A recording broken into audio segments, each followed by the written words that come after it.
fans.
Dan pada pembangunan Rumah Siwalu Jabu, masyarakat juga bergotong royong untuk membangunnya. Yang dimana pembangunan Rumah Siwalu Jabu ini tanpa menggunakan paku, melainkan menggunakan teknik penyambungan kayu yang diikat oleh tali yang diambil dari hutan. Mengapa dikatakan Rumah Siwalu Jabu? Karena rumah ini dihuni oleh 8 kepala keluarga yang hidup secara berdampingan. Tata ruang dalam Rumah Siwalu Jabu sudah diatur sesuai dengan aturan adat, yaitu Jabu nomor 1 dinamakan Jabu Bena Kayu sebagai tempat pemimpin yang memberi keputusan atas segala permasalahan yang ada di rumah adat. Jabu nomor 2 disebut Jabu Ujung Kayu sebagai tempat anak beru dari Jabu Bena Kayu, dan tugas penghuninya adalah menyampaikan nasihat kepada semua penghuni. Jabu ketiga atau Jabu Lepar Bena Kayu yaitu tempat saudara dari penghuni Jabu Bena Kayu. Tugas penghuninya menyampaikan berita yang didapat dari luar rumah. Jabu nomor 4 disebut Jabu Lepar Ujung Kayu dan dihuni oleh Kaling Bubu. Jabu kelima sebagai tempat kedudukan anak beru menteri yang disebut Jabu Sedapurka Bena Kayu yang mempunyai tugas mendengar segala pembicaraan dan keputusan dalam musyawarah di dalam rumah adat. Jabu nomor 6 disebut Jabu Sedapurka Ujung Kayu, tempat dari saudara Jabu Kaling Bubu Bena Kayu. Dia dianggap sebagai pemberi ketentraman seluruh penghuni. Jabu ketujuh adalah sebagai tempat dukun yang mengatur segala yang berhubungan dengan ritual dan kepercayaan yang disebut Jabu Sedapurka Lepar Bena Kayu.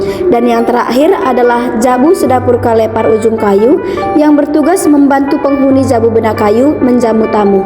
Tahapan pernikahan pada etnis Karo dibagi menjadi 8. Yang pertama, Sitandanas keluarga Potepar, Mbah Los Lambar, Nganting Manuk, Pasu-Pasu, Kerja Adat, Persadan Kendi, Mulih Tudung, dan yang terakhir adalah Tata.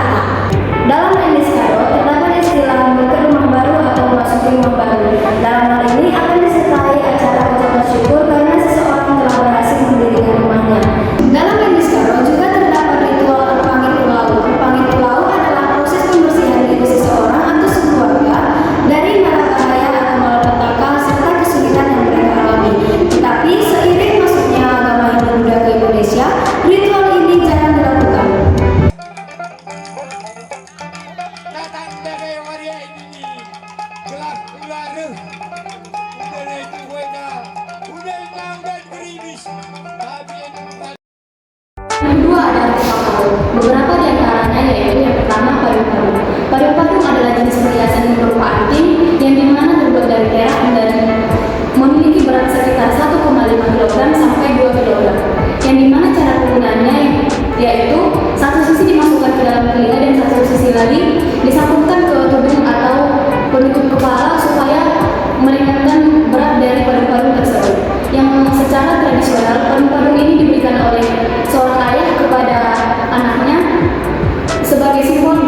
sebagai tempat beras atau nasi yang digunakan untuk upacara-upacara adat Karo.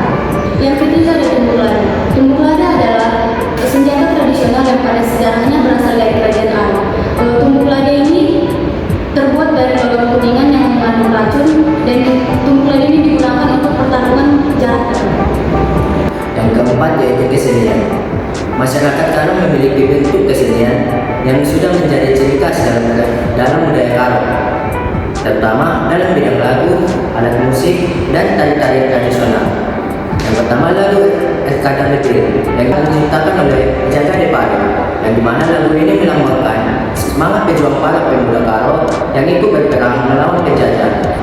Yang kedua lagu Biru Manggis yang diciptakan oleh Tamtam Tarigan, yang dimana lagu ini melambangkan seorang pria dan wanita berkulit hitam manis yang sedang jatuh cinta.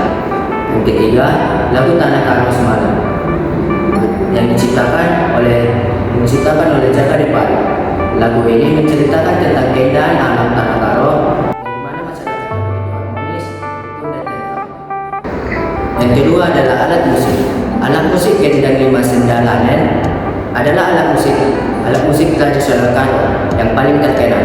Biasanya alat musik ini digunakan pada upacara adat dan pesta pernikahan. Yang kedua, keteng-keteng. Keteng-keteng merupakan alat musik tradisional Karo yang terbuat dari bambu, yang dimana biasanya alat musik ini sebagai penggiling musik asambel, gendang telu sendalanen, dan juga sering digunakan pada upacara adat. Yang ketiga, kurcapi. Kurcapi merupakan alat musik khas orang Karo, yang dimana alat musik ini dimainkan dengan cara dipetik. Biasanya alat musik ini digunakan dalam pertunjukan asambel musik pada upacara adat dan ritual masyarakat Karo. Yang ketiga adalah tari lima serangkai. Tari lima serangkai adalah tari tradisional suku Karo, yang dimana berfungsi sebagai hiburan dan menceritakan tentang pergaulan mengemudi.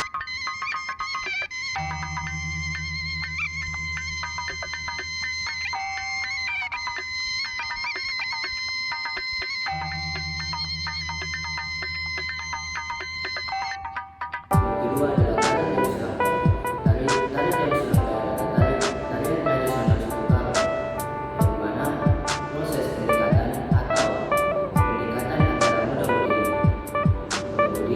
hingga terjalin hubungan asmara.